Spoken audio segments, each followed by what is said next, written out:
Antes de qualquer coisa, quero desejar a cada um de vocês um dia muito mais que abençoado e repleto do amor de Deus. Falar para vocês que a noite hoje na política realmente está pegando fogo. Acabou de sair uma notícia que deixou todos surpresos. Ex-presidente acaba de ser inocentado pela justiça.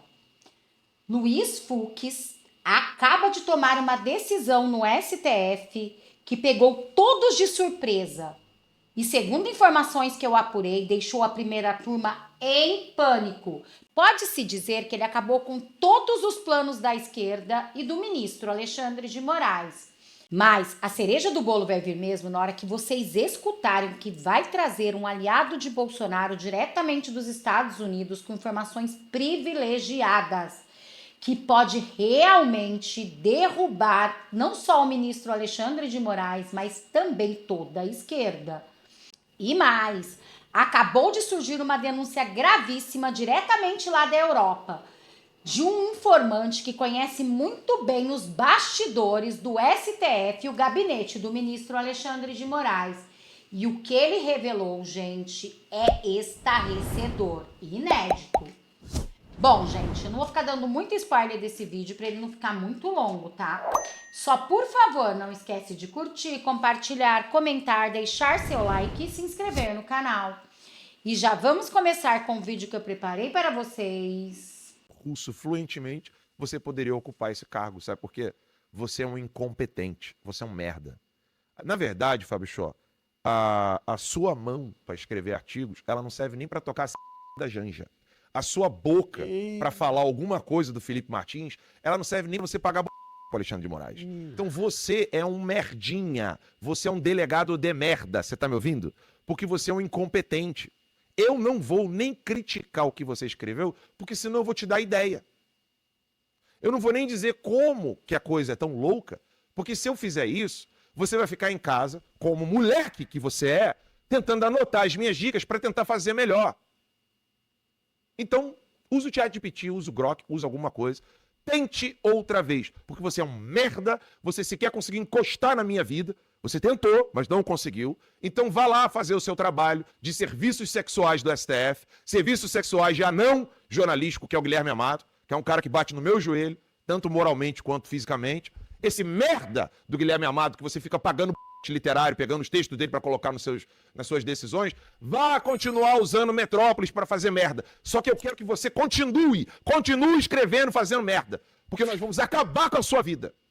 Acabar com a sua vida. Porque você não vai destruir a vida do Felipe Martins sem antes arrumar confusão comigo. Você não vai. Não vai. Eu estou devotado a acabar com a sua carreira, seu merda. Ó, comentários aqui no nosso chat. O Newton Guerreiro. Peraí que eu esbarrei e saiu do ponto. Eu sempre faço isso. Vamos lá. Desculpa. CNN, nada. CNN comentou, mas ó, tá falando que hoje, tudo bem, gente, 40 minutos que eu fiquei ali. Eu não fico, assim, 5 minutos na CNN, aí começo a ouvir tanta besteira, e vou pra Globo News, mais besteira, e volto pra dentro, eu fico ali, né? Pá. Hoje, indo e vindo entre CNN e Globo News, nesse meu masoquismo matinal, né, todo dia, diário, eu não vi a CNN falar. Aí o Newton Guerreiro, CNN comentou, mas em prol da PF. Foi ontem à noite isso, tá? O comentarista não questionou a Polícia Federal, pelo contrário, endossou a narrativa do delegado da Gestapo. Ana Paula Matera, CNN deu a notícia ontem, saboneteando, escolhendo com cuidado as palavras sobre o caso polêmico do Felipe Martins. Polêmico, entre aspas, que foi usado na CNN pelo jeito. Mas foi salientado que os Estados Unidos provaram que houve fraude no sistema da alfândega. E a turma está falando aqui do filme, que vocês falaram do Back to the Future. Todo mundo está perguntando assim, vocês não estão se referindo ao Minority Report?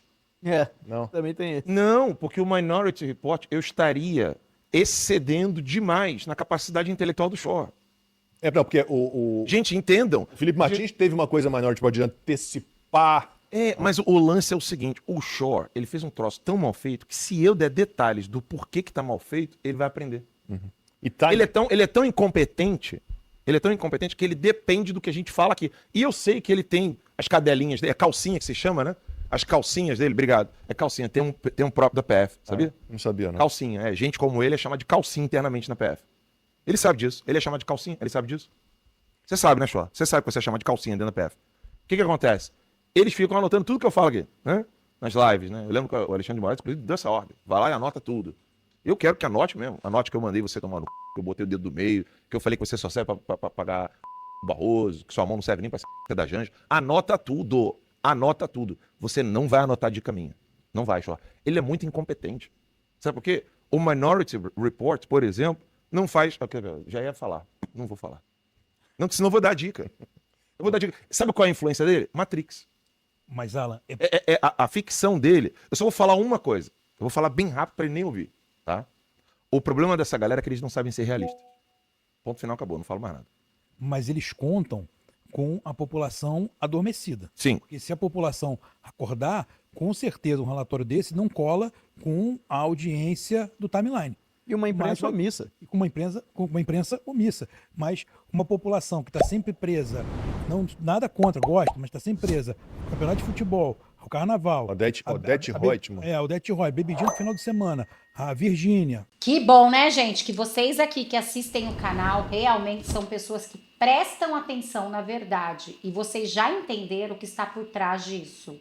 É um absurdo que eles estão fazendo, querendo, de alguma maneira, prender Felipe Martins para realmente chegar em Bolsonaro. Porque tudo que eles têm é isso, né? E agora, parem tudo que vocês estão fazendo e ouçam essas declarações que podem realmente derrubar o sistema de vez. E olhem isso.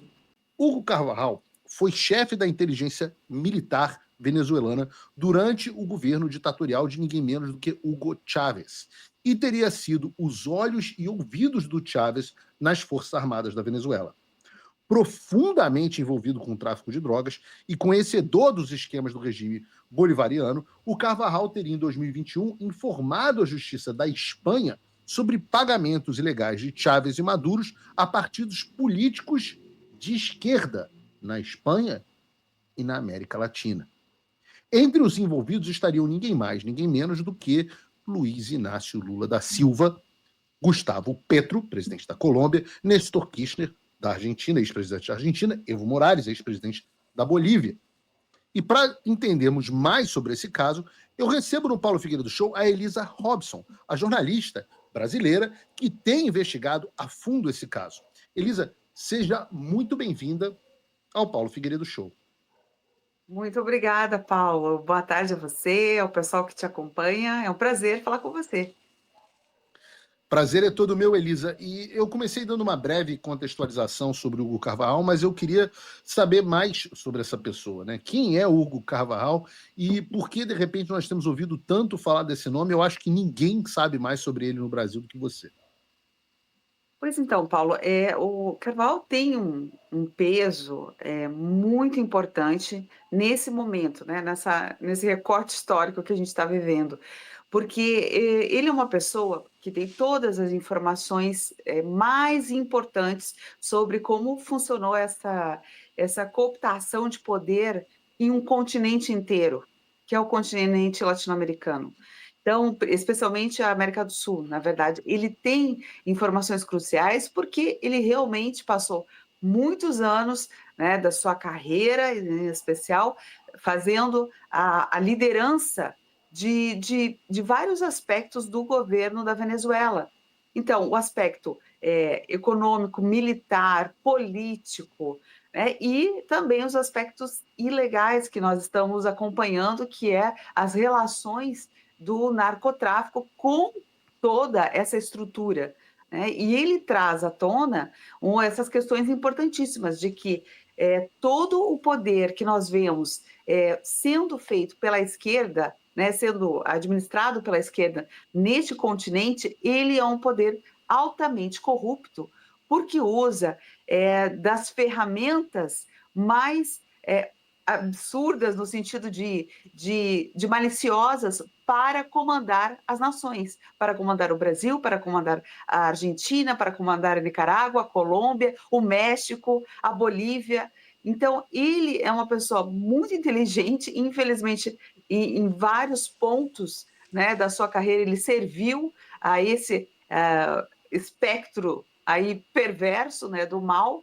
Ele, naturalmente, se defende, diz que ele não concordava com nada disso que estava acontecendo, mas ele estava naquela posição de poder e por isso ele sabe tudo o que está acontecendo, mas não que ele fazia parte. No entanto, é uma situação realmente muito difícil, né, de quase indefensável, porque ele estava nas entranhas do poder. Mas o mais importante de tudo isso é que ele traz à tona as conexões, né? Quem são os personagens de toda essa história. E onde ele está hoje, nesse momento? Ele está em Nova York, né? Ele está lá depois de uma tentativa de 10 anos de extradição que os Estados Unidos trabalharam. Não foi fácil essa extradição, então ele por vários anos ele viveu escondido, né? Depois que ele rompeu com Maduro, viveu em Portugal, viveu na Espanha e eu não me lembro se teve mais algum lugar. Ele ficou escondido, na verdade, assim, pelas análises e pesquisas que eu fiz, ele na verdade estava protegido em alguma medida por pessoas muito poderosas. Ele ficou muito, inclusive, principalmente em Portugal, o que me chamou muito a atenção, porque como Portugal não descobriu nada sobre ele por anos a fio, onde ele ficou escondido. Então, que relações ele tinha lá? A justiça na americana e a justiça espanhola também questionaram muito isso, porque se quisesse, teriam encontrado ele mais rapidamente, mas não foi fácil, porque ele estava, de fato, sob alguma proteção da esquerda de Portugal. Então ele está em Nova York hoje em uma prisão federal. Assim, voltando lá, completando, desculpa, eu fui indo na história. E depois desses 10 anos tentando essa extradição, ele foi preso em Madrid e daí conseguiram trazer ele para os Estados Unidos. A justiça americana conseguiu e finalmente ele veio em 2023, ele veio para Nova York e ele está, então, desde então, colaborando com a justiça de diversas formas, trazendo as informações que ele tem. Então ele está preso nos Estados Unidos, em uma prisão federal americana. A acusação contra ele é de narcoterrorismo, da mesma forma que a acusação contra o Maduro, por exemplo, não? Sim, com uma pequena diferença. Ele é acusado de toda essa questão de narcoterrorismo, mas Maduro, ele tem mais acusações. Maduro tem a acusação do narcoterrorismo, que é a principal, e tem uma outra também que é extremamente importante, que é a acusação de usar a máquina estatal para corrupção política. Então, além do narcoterrorismo, e esse segundo ponto de usar a máquina estatal para a corrupção política é um ponto em que provavelmente pessoas como Lula se enquadrariam perfeitamente numa acusação futura. Eu quero entrar nisso. Bom, mas então o Carvajal está numa penitenciária. Como que você chegou a ter contato com ele? Como é que foi que isso aconteceu? E você já teve com ele? Você teve interação direta com o próprio Carvajal? Interação direta, sim. Como é que foi essa situação? Eu cheguei aqui em 2023, vindo do Brasil, pedi asilo, né, Aqui nos Estados imediatamente. Unidos, né? Aqui nos Estados Unidos, imediatamente pedi asilo e quando eu estava 3 meses aqui, Carvajal veio extraditado, né, para Nova York. E desde então eu tentei vários caminhos, várias formas para acessá-lo, porque eu queria pelo menos conseguir aquele mesmo resultado que eu consegui em Madrid, né, que foi entregar perguntas via advogada dele e ela me retornar e ele escrever a carta de próprio punho e tudo mais. Eu pensei, pelo menos isso eu tenho que conseguir. Então comecei a fazer muitas articulações, conversar com muitas pessoas, até que este ano, aí há uns 2 meses atrás, eu consegui então finalmente a autorização da Justiça Americana para conversar com ele sem intermediários, diretamente por meio eletrônico. Então foi já um grande passo, né? Um passo muito importante, poder conversar, passar as perguntas e sentir também como ele estava pensando sobre tudo que está acontecendo e se ele tinha mudado alguma coisa, né, em relação a 2023. Então, isso foi realmente um ponto bem relevante para que tudo viesse à tona nesse momento. E de fato, ele está prestando informações sobre o regime venezuelano para o governo americano, para o Departamento de Justiça? O que a gente sabe sobre isso e qual é a relação do Hugo Carvajal, por exemplo, com o Lula? Tem algum impacto que essa delação pode ter para o Brasil? Sim, ele está colaborando intensamente com o governo americano, com as autoridades, e tudo o que está acontecendo na Venezuela, os passos que o governo americano está dando, todas as decisões, elas são 100% baseadas nas informações que Carvajal tem disponibilizado para a justiça americana. Então, isso é algo assim que tem muito peso, porque significa que as informações que ele está prestando são extremamente relevantes, não são nada triviais.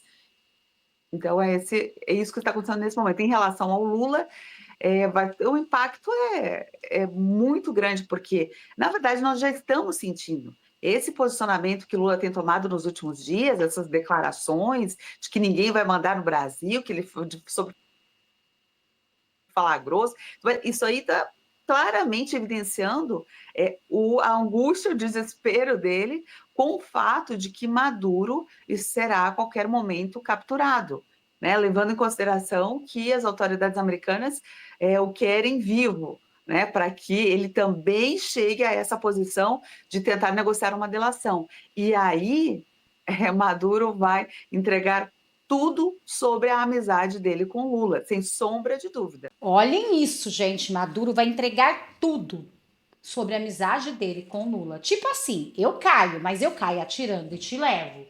E este é o desespero total de Lula. Por isso que ele tenta tanto proteger a Venezuela.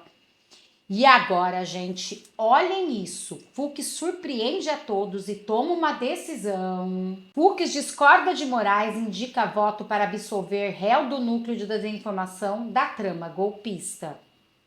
E ainda fala sobre Bolsonaro. Olhem o que disse Fux, deixando eles desesperados. Não se pode admitir que configurem tentativa de abolição do Estado Democrático, direito ao golpe de Estado, discursos, conversas e estudos técnicos que escrutinem eventuais vulnerabilidades nas urnas, consoante consta na ADI 5889, julgada pelo Supremo.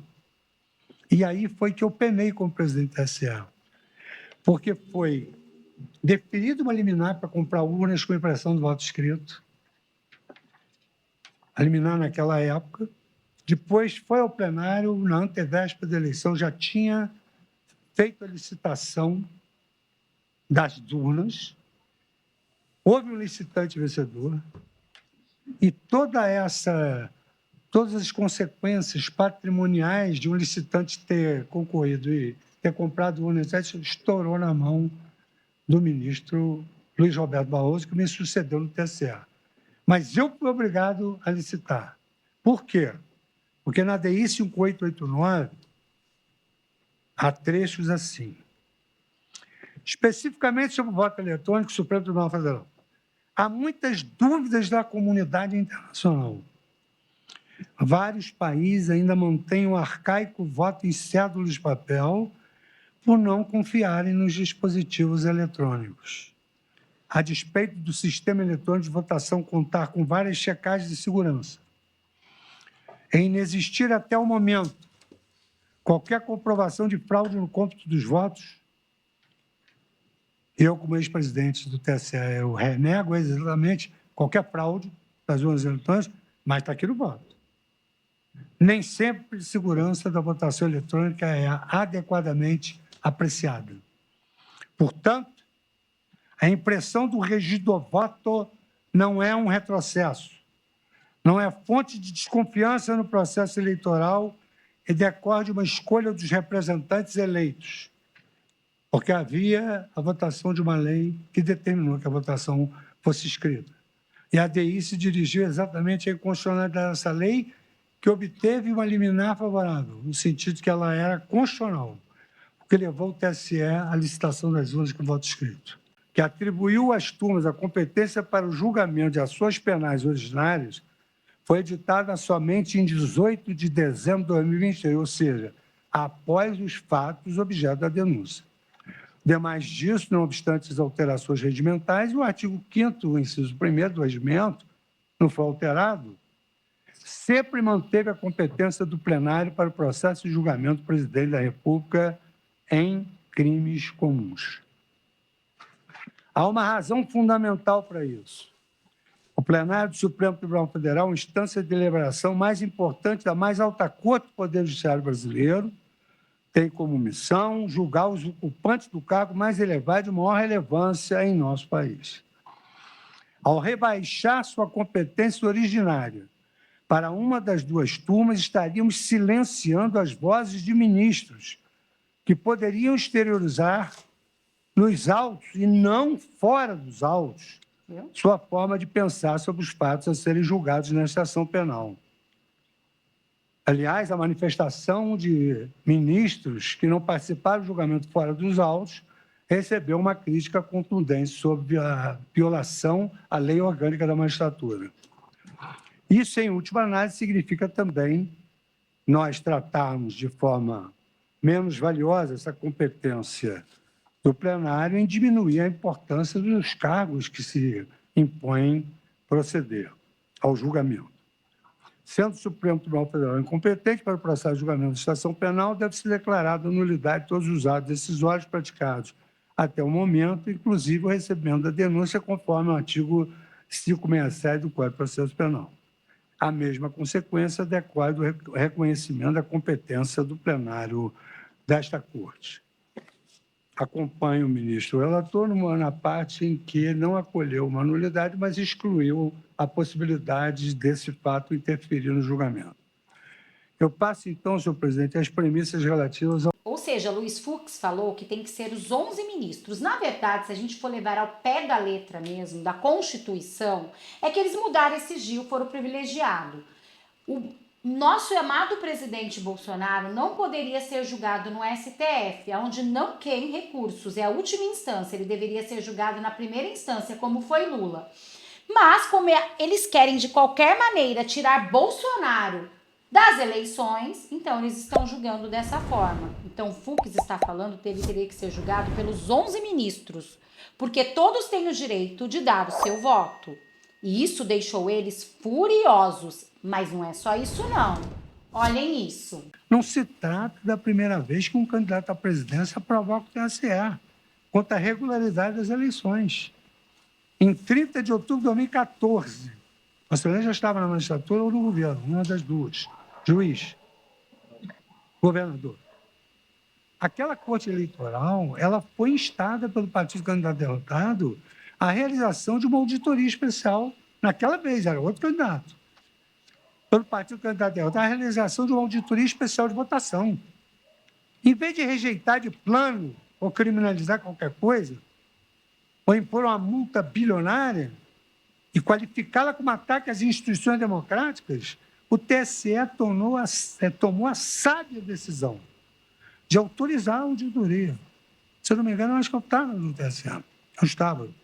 E, posteriormente, apresentar seus resultados à sociedade, indicando não ter sido encontrada nenhuma fraude. Ou seja, eles têm que soltar Bolsonaro ou anistia ampla, geral e restrita. Fux, um juiz de carreira, está dizendo realmente como que tem que conduzir os outros ministros, dando mais uma vez um verdadeiro show. E com esta fala, salva e inocenta Bolsonaro.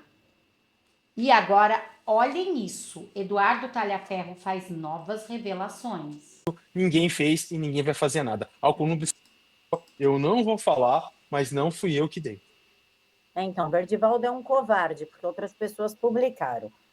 E, Tagliaferro, muita gente aqui está falando o que tu acha que vai acontecer, o que vai acontecer com o Brasil. Inclusive, aqui no meu Instagram tem as famílias dos presos que estão na Argentina falando, pelo amor de Deus, como é que vai ser daqui para frente? O que você acha que vai acontecer com essas denúncias? Por que o Senado não toma nenhuma atitude? Bom, nós já estamos escalando isso para o Tribunal Penal Internacional, para a Corte Internacional, porque a gente sabe que dentro do Brasil ninguém fez e ninguém vai fazer nada. Alcolumbre sentou em cima do pedido de impeachment, que teve os votos necessários para que se pautasse isso. Agora tem mais 2 pedidos de impeachment, né, que já estão aí e vão acontecer, que é um do Dino e o outro do próprio Moraes. Mas eles não vão pautar. No dia que estava acontecendo a votação, já estava com 40 votos, eu falei com o senador por telefone, ele falou o seguinte: Talhaferro, o Alcolumbre acabou de falar que pode ter 80 votos que ele não vai pautar. Eu acho isso um absurdo. Então, dentro do Brasil, acredito que só por um milagre que possa acontecer alguma coisa, porque eu não estou vendo outra saída a não ser a gente apelar para outros países, para outras cortes, né, como o Tribunal Penal Internacional. Lembrando que a gente precisa do apoio do povo. Eu já fiz denúncia, outras pessoas já fizeram denúncias, muitos estão fora, muitos estão presos, muitos estão exilados na Argentina, na Polônia, como o Didi Red Pill, o Estáquio lá na Espanha, Figueiredo, Ludmilla, Constantino, Alan, nos Estados Unidos. A gente já fez a nossa parte e continuamos fazendo. Mas a gente precisa do apoio do brasileiro, Camila. Eles precisam parar esse país. Só dessa forma, sentindo na economia do país, que eles vão se tocar que o brasileiro não é um povo besta, que o brasileiro não é idiota e que o brasileiro quer mudança. Porque enquanto o brasileiro se portar dessa forma, tudo vai ser igual. Lembrando que daqui a um tempo eles vão lembrar do que estarão vivendo e o que não fizeram lá atrás. Porque a gente está parado, sabe, com uma venda nos olhos e fazendo e deixando Moraes e a sua quadrilha fazendo o que quer. O brasileiro precisa reagir, precisa ir para a briga. Não pode ficar do jeito que está, porque logo, logo vai ficar pior do que a Venezuela. Realmente, né, Eduardo Talhaferro falou toda a verdade. Alcolumbre não quer pautar o impeachment do ministro.